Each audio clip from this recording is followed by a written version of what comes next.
Pemberian geran khas kepada usahawan kecil dan sederhana antara yang diharap akan dibentangkan kerajaan dalam bajet 2022.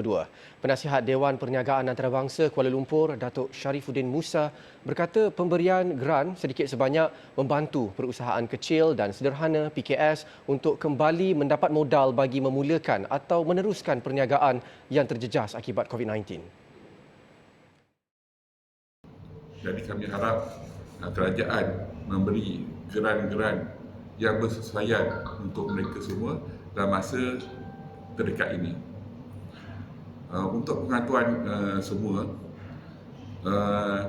perlu diingat bahawa peniaga sudah berniaga dengan cara yang berbeza. Contoh antaranya orang yang mempunyai kedai. Contohnya kedai itu disewa dengan harga RM10,000 dan berniaga dalam masa tempoh 8 jam saja. Sudah pasti berniaga dia akan menghadapi kerugian.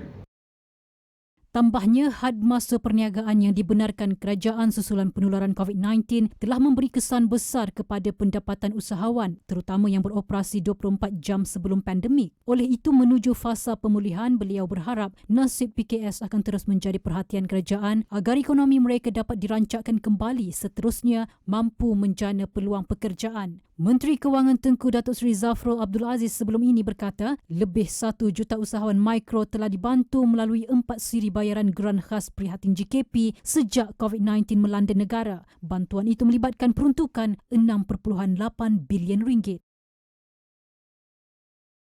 Program Akademi Da'i Muda Yayasan Dakwah Islam Malaysia Akademi Yadim siri ke-9 dilihat mampu melahirkan lebih ramai pendakwah muda yang berilmu dan celik teknologi.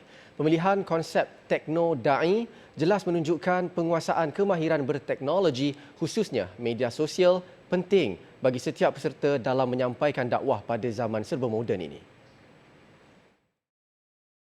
Menurut Menteri di Jabatan Perdana Menteri Hal Ehwal Agama, Senator Idris Ahmad, beliau meletakkan harapan tinggi kepada semua peserta siri ke-9 tersebut untuk menjadi pelapis baharu dalam menyampaikan dakwah di dalam negara.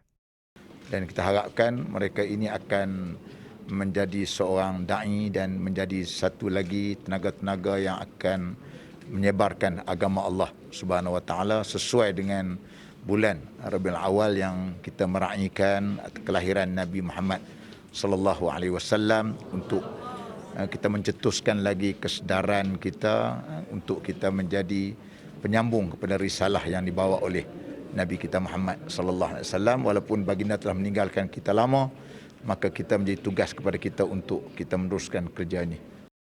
Beliau berkata demikian kepada media selepas merasmikan Majlis Pelancaran Akademi Da'i Muda Yadim 2021 di Institut Latihan Dakwah Yadim Hulu Langat, Selangor siang tadi.